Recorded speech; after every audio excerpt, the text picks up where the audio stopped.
کہ یہ جناب جنگجو قسم کے لوگ ہیں، مار دھاڑ کرنے والے لوگ ہیں، ظلم و ستم کرنے والے لوگ ہیں، گلے کاٹ دینے والے لوگ ہیں. جب آپ یہ فرما رہے تھے تو مجھے ورلڈ وار 1 بھی یاد آ رہی تھی، ورلڈ وار 2 بھی یاد آ رہی تھی، مجھے چیچنیا بھی یاد آ رہا تھا، مجھے بوسنیا بھی یاد آ رہا تھا، مجھے عراق بھی یاد آ رہا تھا، مجھے افغانستان بھی یاد آ رہا تھا، اور آج مجھے فلسطین بھی یاد آتا ہے، اور مجھے غزہ بھی یاد آتا ہے. جی ہم مسلمانوں سے بڑھ کر پچھلی 1 صدی میں جانے کس کی گئیں؟ ہم مسلمانوں سے بڑھ کر کس پر ظلم و ستم ڈھایا گیا، اور عجیب بات ہے ہمیں کہا جاتا ہے کہ ظالم. ہماری کتاب تو پڑھ لو، ہمارے پیغمبر علیہ السلام کا اسوہ تو دیکھ لو. ایک بات. اگلی بات، یہ بات بھی اپنے انٹرو میں بیان فرمائی کہ محض جنگ برائے جنگ کا معاملہ نہیں ہے دین میں. جنگ کو بھی دین نے تہذیب سکھائی ہے، مقاصد بتائے ہیں. لیکن کیا کمال کی بات ہے، میں نے کیوں آیت نمبر 60 کا حوالہ دیا؟ آیت نمبر 60 تو ابھار رہی ہے جنگی صلاحیت کے لیے، جنگی ساز و سامان کی صلاحیت کے لیے.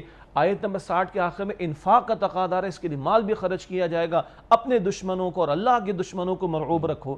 اور آیت نمبر 61 میں کیا بات آ گئی جو آج ہم مطالعے میں لا رہے ہیں؟ صلح کی بات آ رہی. انیس صاحب، یہ توازن اللہ کے کلام میں ہی ملتا ہے. ہم انسان ہیں، عدم توازن کا شکار ہو جاتے ہیں، ایکسٹریمز پر چلے جاتے ہیں، انتہا پر چلے جاتے ہیں. اللہ کے کلام میں توازن ملتا ہے. اچھا، اسی کی ایک بہترین مثال ہے، کیونکہ یہ جو موضوع آپ نے اٹھایا انٹرو میں، اس سے وہ مقام بھی بڑا قیمتی جڑ جاتا ہے.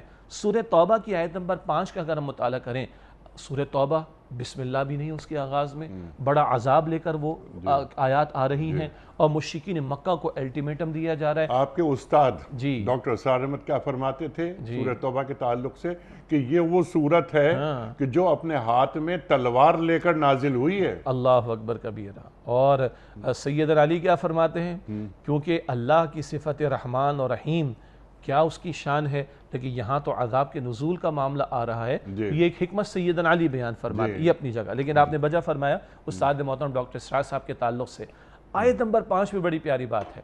ادھر قرآن کہہ رہے ہیں کہ جہاں 4 مہینے کی مہلت، پھر اس کی تفسیر ہے جہاں ملے اڑا دو. یہ بڑے زبردست یعنی سخت الفاظ آئے.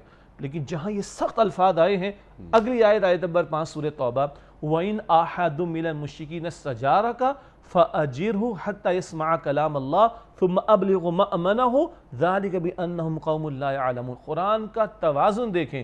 اگر یہ جنگی حالات ہیں اور 9 ہجری ہے اور 21 برس ہو چکے ہیں ان کو دعوت دیتے دیتے، اب ان کے بارے میں آخری الٹیمیٹم آ رہا ہے جہاں ملے گردنیں اڑا دو. لیکن آیت نمبر 5 کیا ہے سورہ توبہ کی؟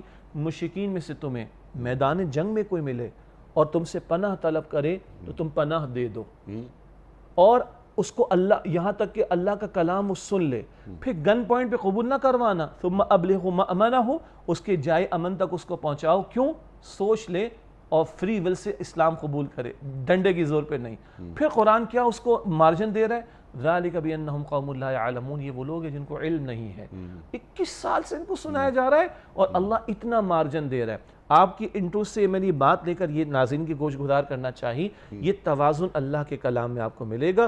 ایک طرف ان کے لیے الٹیمیٹم بھی سورہ توبہ، اور ساتھ ان کو قرآن سنانے کا بھی آپشن بتایا جا رہا ہے. اور اب جو آیت زیر مطالعہ 61، اس میں صلح کی بات آ رہی ہے، جبکہ آیت نمبر 60 میں جنگی صلاحیت کے حصول کی بات آئی. یہ وہ توازن ہے جو خالق کے کلام میں ملتا ہے. انسانوں کے ساتھ کمزوریاں وابستہ ہیں، عدم توازن، امبیلنس ہو جاتا ہے، ایک انتہا پر چلے جاتے ہیں. اور جب دشمنوں کے ساتھ ڈیل کرنے کا معاملہ ہے تو اس میں گڑبڑ ہو جاتی ہے، زیادتی ہو جاتی ہے. قرآن کریم جنگ کو بھی تہذیب اور اخلاق اور آداب سکھا کر یہ توازن ہمارے سامنے رکھ رہا ہے. سبحان اللہ، سبحان اللہ. یعنی ایک اخلاقی برتری اللہ اکبر اللہ تعالی ہمیں سکھا رہا ہے قرآن کریم کے ذریعے.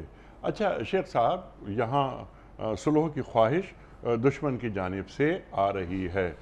صلح کی خواہش کیا ہماری طرف سے بھی جا سکتی ہے، جو کہ اس آیت میں بیان نہیں کی گئی ہے؟ دیکھیے، اسلام نے جو مزاج ہمیں عطا کیا نا، وہ جیسے آپ ایک جملہ ارشاد فرماتے ہیں نا، دین تو دندناتا ہوا آتا ہے. تو یہاں وہ ہاتھ ملتے ہوئے اس طرح بات نہیں کرتا، معذرت خانہ رویہ نہیں ہے، ڈیفینسو پوزیشن نہیں ہے، جھک جانا نہیں ہے، مرعوبیت نہیں ہے، ڈر جانا نہیں ہے. تو اسلام کا اپنا ایک مزاج ہے. پھر اس کی ایک شان ہے، لکم دینکم ولی دین، نو کمپرومائز. ودو لو تدہنو فیدہنون، یہ چاہتے ہیں کہ آپ کچھ نرم پڑ جائیں تو یہ بھی ذرا دھیمے پڑ جائیں. نو کمپرومائز. ٹھیک ہے، صلح ہونا ایک الگ شے ہے، اور بڑی اچھی بات آپ کی طرف سے آئی. ہم مسلمان کو صلح کی پیشکش کریں گے؟ نہیں. ہم اگر ابھی کمزور ہوں گے تو ہم دعوت دیں گے. مکے کے 13 برس دعوت پیش کی گئی ہے، اس دعوت پیش کرنے میں توحید کے تقاضے بھی پیش کیے جا رہے ہیں، شرک کی نفی بھی کی جا رہی ہے، بتوں کو ہاتھ نہیں لگایا جا رہا ہے. 360 بت بڑا عجیب اور حساس نقطہ ہے. 360 بتوں کو برداشت، 360 بتوں کو برداشت کیا گیا ہے، ابھی طاقت نہیں ہے. تو قرآن کریم نے بھی کہا ہے سورہ نساء 77 نقطہ مکی زندگی سے متعلق ہے، نزول سورہ نساء میں آیت 77 میں کفوا ایدیکم، اپنے ہاتھوں کو باندھ کر رکھو. ان کو یہ کہہ سکتے ہو کہ غلط ہے، شرک غلط ہے، اللہ کے ساتھ کسی کو شریک نہیں کرنا، عبادت اللہ کے سوا کسی کی نہیں ہوگی. تو دعوت پیش کی جا رہی ہے، ابھی اقدام نہیں ہو رہا. فتح مکہ ہوتی ہے، طاقت ہاتھ میں ہے، حضور علیہ السلام نے سارے بتوں کو پاش کیا ہے. تو دین جو مزاج ایک بندہ مومن کا بناتا ہے نا، اور امت کا بنانا چاہتا ہے، وہاں کمپرومائزنگ ایٹیٹیوڈ، جھک جانا، بچھ جانا، اور مرعوبیت کا معاملہ ہونا، باطل سے خوف زدہ ہونا، یہ تصور نہیں. تو اگر ہم ظاہری اعتبار سے، ایک ہے ایمان کی کمزوری بھی اور ایک ہے ظاہری اسباب کا بھی معاملہ، اگر ہمارے اندر کوئی کمزوری کا معاملہ ہے تو ہو سکتا ہے کہ ہم اگلے اسٹیپس پر نہ جائیں جس میں قتال فی سبیل اللہ کا معاملہ آئے گا اینڈ سو آن، لیکن دعوت بھی ہم جاری رکھیں گے، کمپرومائز نہیں کریں گے. تو سچی بات یہ ہے، ہماری طرف سے صلح کی پیش کر جانے کا مطلب تو ہے کہ ہم کمپرومائزنگ ایٹیٹیوڈ پر آ گئے، ہم ڈر گئے، ہم بچ گئے. نہیں ہونا چاہیے. ٹھیک ہے، یعنی نہیں ہونا چاہیے، یا اس کو ذرا اور واضح کر دیجئے کہ دین کے نزدیک پسندیدہ نہیں ہے یا دین اس کی اجازت نہیں دیتا. دیکھیے لفظ اجازت پھر مفتیان کرام سے فتویٰ لینا پڑے گا، لیکن دین جو مزاج ہمیں عطا فرماتا ہے نا، دیکھیے وہ کہتے ہیں نا نظریہ ضرورت کے مسئلے اور رخصتوں کے معاملات، وہ ایک الگ شے ہے. لیکن دین جو مزاج ایک بندہ مومن کا بناتا ہے نا، وہاں رخصتوں کے مقابلے میں عظیمت کے پہلو سامنے رہنے چاہیے. اور یہ تسلیم کرنے، جیسے سبحان اللہ، اللہ کے رسول فرماتے ہیں نا علیہ السلام، بدی نظر آ رہی ہے نا، اپنے ہاتھ سے بدل دو. اگر ہاتھ کی طاقت نہیں تو زبان سے بدلو، اور زبان کی طاقت ہے تو دل میں برا جانو. لیکن میں بدی سے کمپرومائز نہیں کر سکتا، یہ اگنور نہیں کر سکتا، چلو چلتا ہے، نہیں چلتا. سود کا نظام نہیں چل سکتا، غلط ہے. جنگ ہے اللہ کے رسول سے.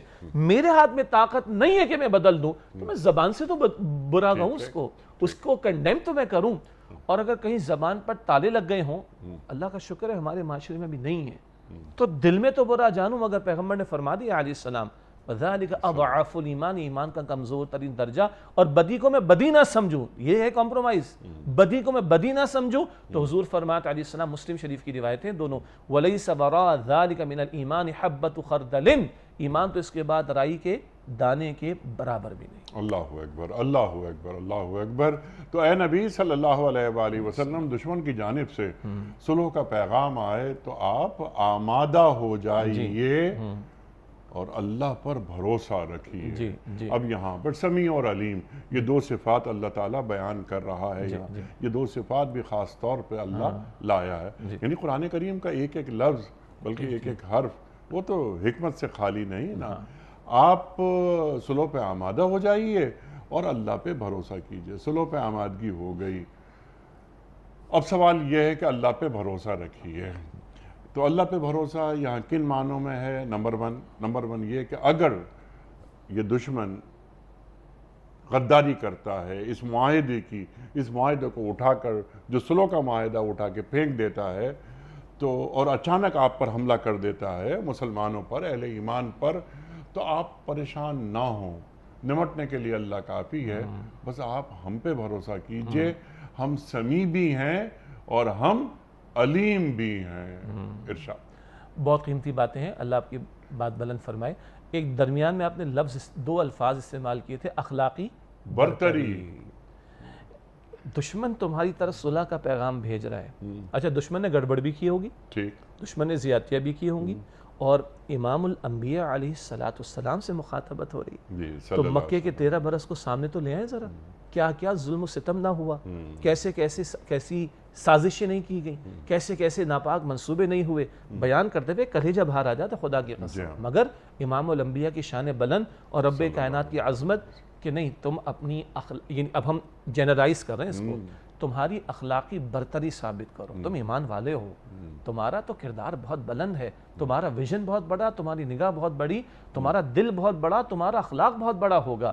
تو اگر ادھر سے صلح کی پیشکش آئے تو دین بھی جنگ برائے جنگ کا تقاضا تھوڑی کرتا ہے. دین تو کہتے ہیں اعلاء کلمت اللہ کا کلمہ سربلند ہو، یہ بھی قتال کا ایک بڑا مقصد ہے، اور فتنہ فرع ہو جائے، فتنہ ختم ہو جائے، یہ قتال کا مقصد ہے. محض جنگ برائے جنگ نہیں ہے. تو دین نے، ہم بار بار کہہ رہے ہیں کہ جنگ کو بھی تہذیب اور آداب سکھا دیے.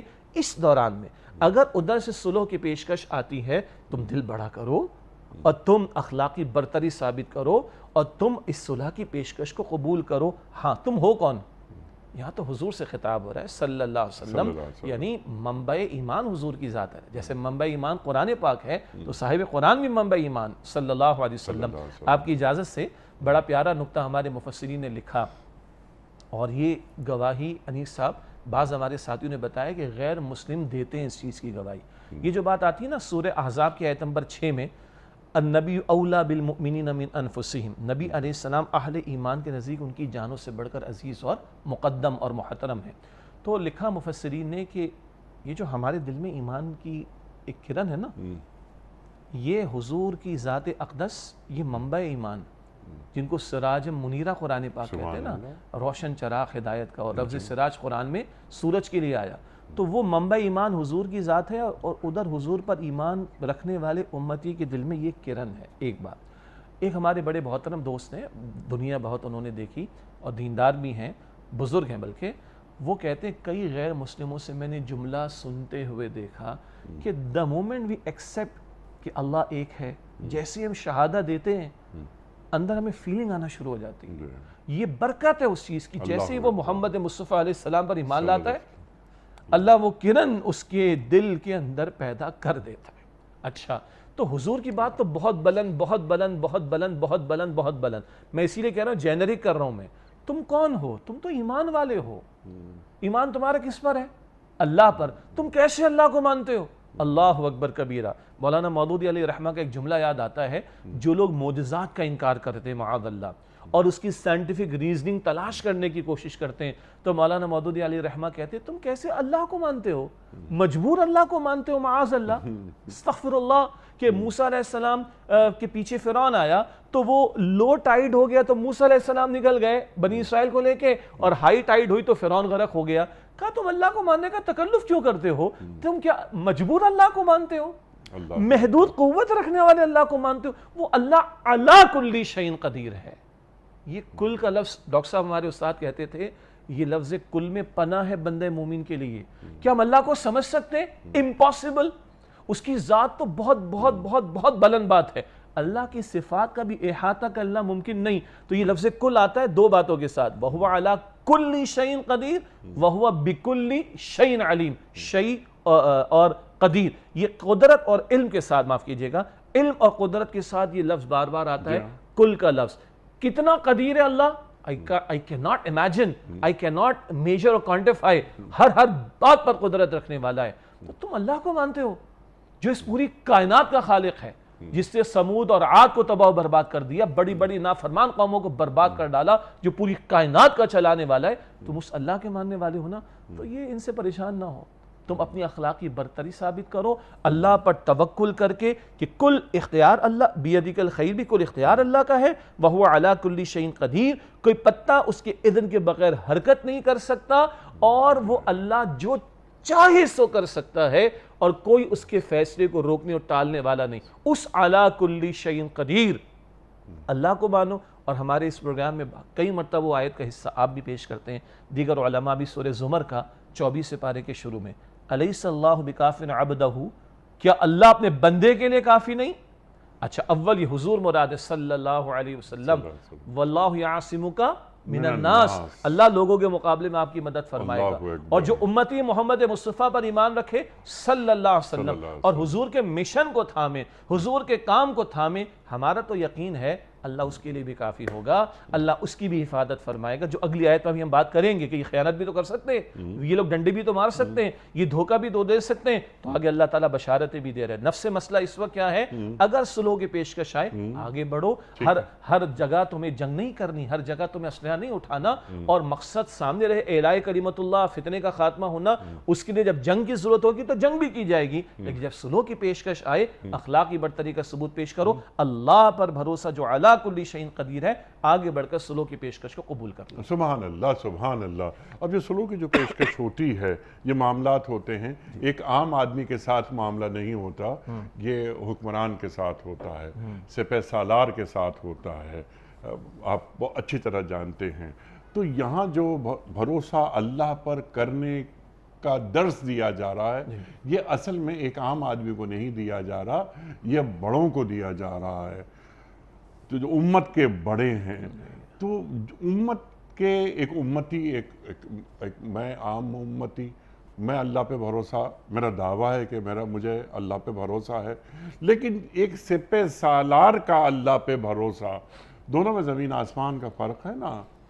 اقبال، اللہ اکبر، اقبال یاد آتے ہیں بہت زیادہ کہ میں نے اے میر سپاہ تیری سپاہ دیکھی ہے، قل هو اللہ کی شمشیر سے خالی ہے نیام۔ تو نیام میں قل هو اللہ کی شمشیر کا ہونا ضروری ہے، نمبر 1۔ اور پھر اقبال پھر یاد آتے ہیں کہ بھروسہ کر نہیں سکتے غلاموں کی بصیرت پر، کہ دنیا میں فقط مردان حر کی آنکھ ہے بینا۔ تو یہ مردان حر کی آنکھ بینا جن کی ہوتی ہے، وہ اللہ پہ بھروسہ کیسے کرتے ہیں؟ جی، آپ کی بات بلند ہوتی ہے۔ جیسے ہم نے اس آیت پر جب کلام کیا تو مخاطبت تو حضور سے علیہ السلام، تعلیم امت کے لیے ہے۔ ابھی آپ نے بڑا اچھا نقطہ اٹھایا کہ صلح کا جب معاملہ آج کے دور کی ہم بات کریں تو ریاستوں کی سطح کا معاملہ آتا ہے نا، تو یہ عوام نے جا کے تھوڑی کوئی صلح کرنی ہے یا کوئی اگریمنٹ کرنا ہے یا ڈسکشن کرنی ہے، ڈیبیٹ کرنی ہے۔ یہ تو ریاست کو چلانے والے مقتدر طبقات ہوں گے، حکمراں ہوں گے، سپہ سالار ہوں گے، افواج کے ذمہ داران ہوں گے، اینڈ سو آن۔ تو یہ بھی تو یاد رکھیں، لَقَدْ كَانَ لَكُمْ فِي رَسُولِ اللَّهِ أُسْوَةٌ حَسَنَةٌ، رسول اللہ علیہ السلام کی زندگی میں تمہارے لیے بہترین نمونہ موجود ہے۔ حضور کی سب سے بڑی شان ہے کہ آپ اللہ کے رسول ہیں علیہ السلام، مگر آپ نے ریاست چلا کر بھی تو دکھائی ہے، آپ نے بدر میں قیادت کر کے بھی تو دکھائی ہے، آپ نے غیر مسلموں کے ساتھ معاملات کر کے بھی تو دکھائے ہیں۔ تو ہاں، یہاں جو آپ نے سوال اٹھایا، یہ لَقَدْ كَانَ لَكُمْ فِي رَسُولِ اللَّهِ أُسْوَةٌ حَسَنَةٌ، یہ میں ایک باپ ہوں تو یہ میرے لیے بھی ہے، میں ایک تاجر ہوں تو میرے لیے بھی ہے، میں ایک استاد ہوں تو میرے لیے بھی ہے، اور اگر میں ایک سپہ سالار ہوں، میں اگر ایک حکمراں ہوں، تو یہ میں ایک فارن منسٹر ہوں تو یہ میرے لیے بھی ہے۔ یہ ہم سب کو سوچنا پڑے گا۔ تو وجہ ہے کہ اس سطح پر تو جن بڑوں نے ڈیسیجنز لینے ہیں، یہ ان سے مخاطبت کا بھی پہلو آ گیا۔ اور اگلی بات یہ ہے، وہ بھی تو اللہ کو مانتے ہیں، ہم مسلمانوں کی بات کر رہے ہیں، وہ بھی اللہ کے رسول کو مانتے ہیں علیہ السلام۔ تو یہ جتنا درس ابھی ہم سمجھ رہے ہیں، جو میں نے زور دے دے کر کہا کہ اللہ علی کل شیء قدیر ہے، ذرا اس پر توکل کر کے تو دیکھو۔ وہ جو کہا کہ اٹھ باندھ کمر کیا ڈرتا ہے، پھر دیکھ خدا کیا کرتا ہے۔ اور جو آپ نے کہا نا وہ بینا والی بات، تو حدیث مبارک میں آتا ہے کہ اتقوا فراست المؤمن، کہ مومن کی فراست سے بچو، یعنی ڈرتے رہنا، وہ اللہ کے نور سے دیکھتا ہے۔ تو جب ادھر نور ایمان ہوگا انیق صاحب، تو میرے رویوں میں وہ اللہ کی توحید جھلکتی ہوئی نظر آئے گی۔ اللہ کی توحید فقط یہ نہیں کہ میں نے لا الہ الا اللہ کی ضربیں لگا لی اور میں نے ایک تسبیح مکمل کر لی اور اس کے بعد میں فارغ ہو گیا، نہیں، میرے معمولات، بلکہ سبحان اللہ حدیث میں آتا ہے نا، مومن وہ ہے جسے دیکھ کر اللہ سبحانہ وتعالی یاد آتا ہے۔ تو میری گفتگو ہوگی، میرا ڈیبیٹ کرنے کا معاملہ ہوگا، میرا گیو اینڈ ٹیک کا معاملہ ہوگا، معاملات کو طے کرنے کی بات ہوگی، یہ میری ڈیلنگز بتائیں گے کہ میں اللہ کو ماننے والا ہوں۔ تو بات یہ ہے اللہ کو ماننے والا ہوں یا اپنا ہر معاملہ اللہ پہ چھوڑنے والا ہوں، کیونکہ یہاں بھروسے کی بات ہو رہی ہے کہ اللہ کا ایک دشمن سے صلح ہو رہی ہے، نازک معاملات ہیں، اللہ پر بھروسہ تو ہم کرتے ہیں عام حالات میں، لیکن یہ خصوصی حالات، صلح ہمیشہ نہیں ہوتی، اب صلح ہو رہی ہے، یہاں فرمایا جا رہا ہے کہ اللہ پہ توکل کرو۔ تو ان معاملات میں، نازک معاملات میں، جب مومنانہ فراست کی روشنی میں فیصلہ ہو تو پہلی چیز اللہ پر بھروسہ ہے، ٹھیک ہے نا؟ بالکل صحیح۔ تو جو بڑے اللہ پر بھروسہ کیسے کرتے ہیں، میرا سوال سمپل یہ ہے کیا وہ اللہ پہ اپنے معاملات چھوڑ دیتے ہیں کہ اے اللہ تو نے قرآن میں یہ حکم دیا، ہم تجھ پہ بھروسہ کرتے ہوئے تیری جانب اپنا رخ سیدھا رکھتے ہوئے ہم سلو کر رہے ہیں، کیونکہ تو نے اے اللہ یہ بات ہمیں سمجھائی ہے ہمارے نبی کے ذریعے، اپنے کلام میں، اپنے کلام میں صلی اللہ علیہ وآلہ وسلم کے ذریعے۔ تو میں صرف آپ سے یہ سیکھنا چاہ رہا ہوں کہ اللہ پہ بھروسہ بڑے کیسے کرتے ہیں۔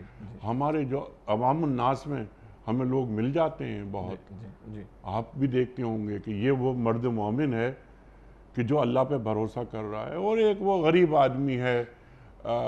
آپ نے وہ سید ابو العلا مودودی رحمۃ اللہ علیہ کا بھی قول ایک نقل کیا، تو آپ ایک جگہ اور فرماتے ہیں کہ میں نے اللہ پہ بھروسہ کرنا ایک قلی سے سیکھا، سبحان اللہ، ایک قلی سے، یقیناً بالکل آپ جانتے ہیں۔ تو ایک قلی ہے، وہ بظاہر وہ سامان اٹھا رہا ہے، ڈھو رہا ہے، سامان لے کے جا رہا ہے، لیکن اللہ پہ بھروسہ جو اس قلی کا ہے۔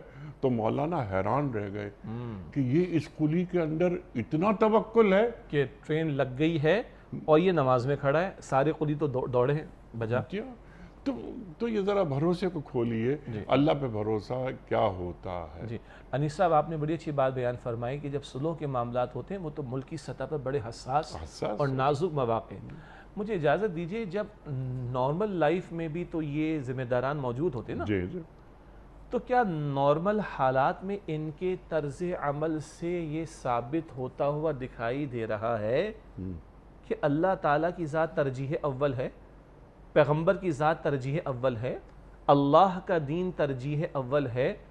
مطلب میں ذرا تنقید ہی کر رہا ہوں بڑے ادب کے ساتھ اور بڑے افسوس کی کیفیت کے ساتھ، کہ اگر روٹین کے نارمل حالات میں ہم اللہ اور اس کے رسول علیہ السلام کے احکامات کو ترجیح نہیں دے رہے، تو نازک معاملات کے موقع پر ہم کھڑے کدھر ہوں گے؟ ہم تو اور بچھیں گے نا۔ یعنی ایک ٹیسٹ کیس ہے، ہم کتنے ہر دوسرے تیسرے پروگرام میں کلام کرتے ہیں، اللہ اور اس کے رسول سے جنگ ہے نا، سود کا معاملہ۔ یہ آج 77 برس مملکت خداداد کو ہو گئے۔ ہم نے 1973 کے آئین میں لکھا ہوا ہے آرٹیکل 38F میں کہ حکومت جلد از جلد سود کا خاتمہ کرے۔ آج تک اللہ اور اس کے رسول کے ساتھ ہم حالت جنگ میں ہیں۔ تو بتا دیجئے کہ اگر ہم اس کے ساتھ حالت جنگ میں ہوں، اللہ اور اس کے رسول کے ساتھ حالت جنگ میں ہوں، تو جب جنگی اور صلح والے معاملات کبھی ہم پر آ بھی جائیں گے تو کیا ان کی تائید و نصرت ہمارے شامل حال ہوگی؟ تو سچی یعنی ہم مستحق ہیں، ہم اپنے آپ کو غیر مستحق ثابت کر رہے ہیں۔ ٹھیک ہے، اب اسی بات کو ذرا سا اور آگے بڑھاتے ہیں۔ سبحان اللہ، بہت اچھی بات آپ نے فرمائی۔ 57 مسلمان ریاستیں ہیں جو OIC کے ممبرز ہیں۔ ان کی نفسیات، یعنی رہنے بسنے والوں کی نفسیات اور ان کے بڑوں کی نفسیات، حکمران کی نفسیات، مسلمان حکمران کی نفسیات کیا ہوتی ہے، جس کی تعمیر تشکیل کون کرتا ہے؟ اللہ اور اللہ کے رسول صلی اللہ علیہ وآلہ وسلم۔ آج جو اقوام متحدہ کے ممبرز ہیں، یعنی مسلمان ریاستیں اور غیر مسلم ریاستیں، کیا دونوں کی نفسیات یکجا نہیں ہو گئی ہیں اور ایک جیسی نہیں ہو گئی؟ جبکہ مسلمان کو، اہل ایمان کو سوچنے کا انداز، دنیا کو دیکھنے کا انداز، یا جسے ہم کہتے ہیں نا کہ دین کا ورلڈ ویو، تو دین کا ورلڈ ویو ایک مسلمان سپہ سالار کا، ایک مسلمان حکمران کا مختلف ہونا چاہیے۔ جی جی جی، وہ اپنے آپ کو وارث سمجھتا ہے یا سمجھنا چاہیے، وارث وراثت نبوی صلی اللہ علیہ وسلم۔ اللہ کے رسول وراثت میں کیا چھوڑ گئے؟ قرآن چھوڑ گئے۔ اللہ کے رسول وراثت میں کیا چھوڑ گئے؟ اپنا اسوہ چھوڑ گئے۔ اللہ کے رسول وراثت میں کیا ہمیں عطا کر گئے؟ اپنا دین عطا کر گئے۔ تو ایک مسلمان کا ورلڈ ویو تو بہت بڑی بات ہے، اور پھر اس کا سپہ سالار ہو اور اس کے حکمراں ہوں، اس کے فارن منسٹرز ہوں، اور اس کے ریاستی مشینری کو چلانے والے لوگ ہوں، ان کا یا بارڈر پہ کھڑے ہو کر نعرہ تکبیر بلند کرنے والے ہوں۔ تو مسلمان ریاست کی حفاظت، اللہ اکبر، کیا معیار ہے، کیا مقام، کیا رتبہ اور کیا منصب اللہ اور اللہ کے رسول صلی اللہ علیہ وسلم اس سپاہی کو دے رہے ہیں جو بارڈر پہ کھڑا ہے۔ جی، اور ایک ٹکڑا زمین کا یہ مقصود نہیں ہے، ہاں، یعنی کہ یہ ساری زمین اللہ کی ہے، لہو ملک السماوات والارض. تو ایک مسلمان بندہ بھی سوچے گا، اس کو سوچنا چاہیے یہ زمین کا مالک اللہ ہے، تو زمین کے اوپر اللہ کا حکم نفاذ اس کا ہونا چاہیے. اللہ کے نبی نے محنت کر کے دکھائی، خلفائے راشدین نے آدھی دنیا تک یہ پہنچا کر دکھایا ہے. وقت فرصت ہے، کہاں کام ابھی باقی ہے، نور توحید کا اتمام ابھی باقی ہے. اس مقصد کے لیے پاکستان ہم نے لیا تھا. Quaid Azam was very clear کہ پاکستان منزل نہیں ہے، نشان منزل ہے. اور ہم نے دنیا میں دیکھ لیا کہ مغرب کے سرمایہ دارانہ نظام نے انسانوں کو غلام بنا کر چھوڑا، دولت کا پجاری بنا کر چھوڑا. 2 بڑی جنگیں دنیا دیکھ چکی ہے. اب اللہ نے ہمیں موقع دیا تو ہمیں اسلام کا عادلانہ نظام دنیا کے سامنے پریزنٹ کرنا ہے. یہ پاکستان ایک تجربہ گاہ ہے جی. لیکن آج ہمارا افسوس سے کہنا یہ پڑتا ہے کہ جس کو 77 برس سے لیے بیٹھے ہیں، کیا اس کو ہم واقعتاً اسلامی جمہوریہ پاکستان بنا سکے ہیں؟ بہت بڑا کوشچن. لیکن کوئی اس میں پریشانی کی بات ابھی نہیں. بس یہ کہ اپنے حصے کی شمع جلانی پڑتی ہے، اپنے حصے کا کام کر کے عالم دنیا سے چلا جائے. اللہ تعالیٰ کو اس کائنات کی ہم سے زیادہ فکر ہے. اللہ یعلم من خلق. ٹھیک ہے نا؟ بجا. اچھا، ہم ذرا کیونکہ وقت ختم ہو رہا ہے، آگے بڑھتے ہیں. اب اللہ تعالیٰ فرما رہا ہے کہ ہاں دیکھو، اگر وہ دھوکے کی نیت رکھ رہے ہیں دشمن، تو اللہ تمہارے لیے کافی ہے. اللہ اکبر. آپ نے آیت تلاوت فرمائی تھی، الیس اللہ بکاف عبدا، اور سوال بنا دیا اللہ نے. یہ نہیں فرمایا کہ میں تمہارے لیے کافی ہوں، جیسے یہاں اللہ تمہارے لیے کافی ہے. وہاں اللہ سوال بنا کے پوچھ رہا ہے کہ کیا اللہ تمہارے لیے کافی نہیں ہے؟ آپ کی بات بلند ہوتی ہے انیس صاحب. بڑا پیارا تفسیر بعض حضرات کا ہے کہ قرآن ایک QA بک بھی ہے. قرآن کریم سوال لگتا ہے اور کچھ مرتبہ جواب نہیں دیتا. وہ جواب اتنا واضح ہوتا ہے، تمہاری فطرت پکارے گی اندر سے کہ ہاں اللہ کافی ہے میرے لیے. تمہارے ایمان کا تقاضا ہے، وہ ایمان اندر سے بولے گا، تم سے مطالبہ کرے گا کہ تم تسلیم کرو کہ ہاں اللہ میرے لیے کافی ہے. البتہ وہ واقعتاً میرے لیے کافی ہے، یہ ہے یقین کا مسئلہ. تو بات جو آ رہی ہے نا کہ اب جو اگلی آیت آپ نے شروع کی ہے، آیت نمبر 61، اگر وہ دھوکہ دہی کرنے پر آ جائیں گے، چیٹنگ کرنے پر آ جائیں گے، تو اللہ تمہارے لیے کافی ہے. یعنی پھر وہی بات آ رہی جو پچھلی آیت کی ذیل میں ہم نے سمجھی، تم نے اپنی اخلاقی برتری ثابت کرنی ہے. اور یہ تو اس کا منہ کالا ہوگا اس دشمن کا جو دھوکے سے صلح کر کے تمہیں نقصان پہنچانے کی کوشش کرنا چاہے گا. منہ تو اس کا کالا ہوگا، لیکن یاد رکھنا سبحان اللہ، اللہ کے اذن کے بغیر تمہیں کوئی نقصان نہیں پہنچا سکتا. اللہم لا مانع لما اعطیت ولا معطی لما منعت ولا ينفع ذا الجد منک الجد. سبحان اللہ، سبحان اللہ. اللہ اکبر، اللہ اکبر. اچھا، اب ختم ہو رہی ہے آیت، اور اس میں بھی کتنا بڑا نکتہ ہے. اللہ اکبر. اس پر تو کئی گھنٹے بات ہو سکتی ہے. اللہ فرماتا ہے وہی تو ہے. اب اللہ اکبر، اللہ وہی تو ہے جس نے اپنی مدد سے اور مومنوں کے ذریعے آپ کی تائید کی. اللہ اپنی مدد، اللہ پھر مومنوں کے ذریعے. کون سے مومن؟ انفال، بدر کا موقع. کیا انصار کی طرف اشارہ ہے؟ جی میں عرض کرتا ہوں، یہ اگر ہم اس کو مطلق بیان کریں تو تمام صحابہ کرام کی طرف اشارہ. پھر اس کو ہم کنفائن کریں گے تو یہ غزوہ بدر کا بیان آ رہا ہے. اچھا، پھر بدر میں مہاجرین نے بھی حصہ لیا ہے اور بدر میں انصار نے بھی حصہ لیا. تو ہم عموم میں تمام صحابہ کا ذکر بھی کریں گے، بدر میں موجود صحابہ کا ذکر کریں گے، وہاں مہاجرین بھی اور انصار بھی. البتہ انیسا بڑی اہم باتیں کیا ہے، اللہ نے اپنی نصرت سے تمہاری تائید فرمائی اور اہل ایمان کے ذریعے سے. یہ اللہ تعالیٰ اپنے پیارے نبی علیہ السلام کے صحابہ کی عظمتوں کو بیان کر رہا ہے. اللہ فرشتے بھی بھیجتا ہے اور اللہ نے فرشتے بدر میں بھی بھیجے، یہاں ایمان والوں کا ذکر کیا. ایک اور بات، اللہ دنیا چلا رہا ہے، اسباب اس نے رکھے ہیں. اللہ ہی دین غالب کرنے والا ہے، اللہ ہی فتح دینے والا ہے. البتہ عالم اسباب میں ایمان والے کھڑے ہوتے ہیں. اور کیا کمال کے ایک اور مقام ہے بدر میں، سورہ انفال میں بدر کے بارے میں کہ فَلَمْ تَقْتُلُوهُمْ وَلَكِنَّ اللَّهَ قَتَلَهُمْ وَمَا رَمَيْتَ إِذْ رَمَيْتَ وَلَكِنَّ اللَّهَ رَمَى. مسلمانوں تم نے قتل نہیں کی، اللہ نے قتل کیا. اے نبی آپ نے مٹی نہیں پھینکی، اللہ نے پھینکی.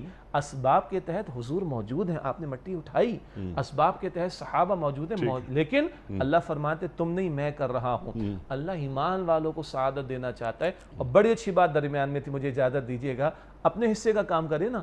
مولانا زاہد الراجی صاحب بزرگ ہمارے پروگرامز میں آتے. ایک دفعہ آپ کو یاد ہوگا ایک پروگرام میں ہم تھے, بڑی پیاری بات کہی تھی, وہ جنگ تو اللہ کی ہے, تم پریشان کیوں ہوتے ہو, تم اپنا کام کرو, اللہ تو فتح دے گا, اللہ تو دین غالب کرے گا. تو وہ تو مولانا زاہد الراجی صاحب اللہ انہیں ہمیشہ اچھا رکھے, استاد الاساتذہ ہیں وہ, گجرانوالا کے بھی جاتے ہیں تو ان سے ملاقات ہوتی ہے, زبردست آدمی ہیں وہ, زبردست عالم دین.